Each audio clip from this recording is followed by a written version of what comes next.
How I set this up and how I want to talk about this today is really list the differences, but also talk about the similarities. So what I did, as I mentioned, I did not pull out all of the 14 points. There's a few of them, and we'll talk about just a few of them as we go. The first one, creating constancy of purpose. Both Lean and Deming are going to talk about listening to the voice of the customer, knowing who your customer is, knowing the opportunities that you have to provide value. Both philosophies come with a clear focus and determine the purpose in the teams. When we talk about Lean as a, excuse me, as a methodology for improvement, Lean brings individuals together as a team to focus on that improvement. And so as we talk about that, it's not just the supervisors or managers that get the improvement. Both philosophies very much the same. Both philosophies also talked about creating jobs, not cutting them. So in tough times, it's not about becoming lean and losing individuals. It's actually about how can we create more value and create jobs. The differences. Many organizations that have tackled lean management have taken the philosophy that to become more lean, you literally become smaller or a smaller workforce. And that's not the way to take this. It's not the way to use it. So the misconception out there is that if actually lean, meaning smaller or thinner workforce, the true lean methodology would say, no, that's not it at all. You actually would actually provide more value by cutting out the waste or the things that don't provide value.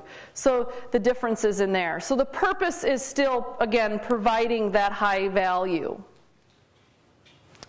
The next one, and again, I didn't put the entire point up there, but it's really the third one. When we talk about building quality into the product at the first place, getting what we would deem as quality, building it right the first time.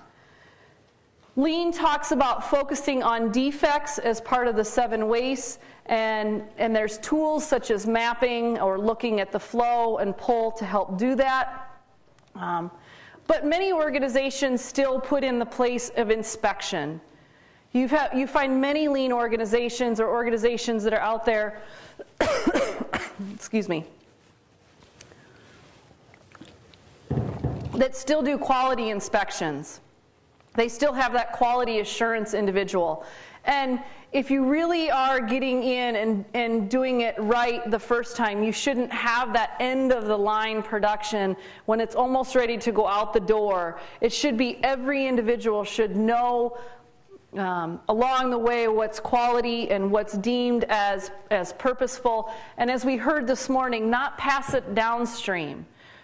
That's a big difference. Instead of having people say, well, I don't know, I just send it down to Joe and he just does it. You've got to get individuals to know. And we still struggle with that. And it's still one of the things with Lean that we don't do very well is getting individuals to understand that whole system and how do things affect each other.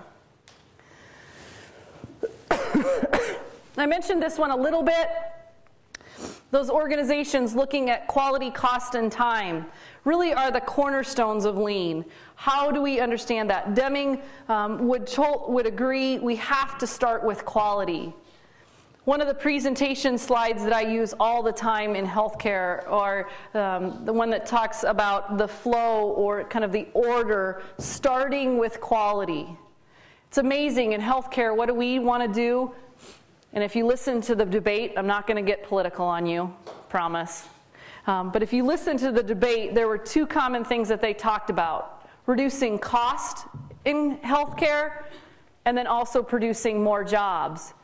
And oh, by the way, they talked about, at the very end, when we talked about the healthcare crisis, oh yeah, we should actually have better quality. Well, it was kind of like, oh yeah, but they wanted to start with cost, and that's, again, not where we need to go. So very successful organizations will say, we're going to start with that quality. However, some lean organizations really use lean, and I put it in quotes because they will actually say we're a lean organization only to save money. I have several organizations that have come to me and said, we are spending too much money. It's costing too much. We don't have enough money. We don't have enough money to make payroll. And the opportunity for us to cut costs. We have to become more lean.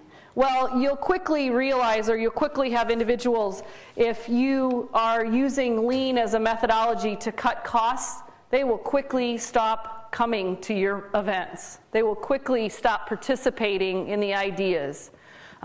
Because what they realize is the more ideas for improvement, the less jobs there are. And it will quickly kill your lean methodology. So organizations that use lean to cut costs.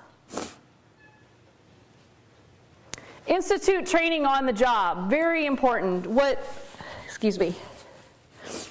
lean talks about is doing things just in time, and they've even given it an acronym, imagine that. That was JIT, just in time, removing that waste. And one of the things that we don't do, and I said both philosophies, if it's seen as a program, the difficulty that brings when you say lean or the Deming, even 14 points, this is our program of quality. When it doesn't become that culture that I mentioned earlier, it doesn't become the way we do the work, when it's just seen as a program.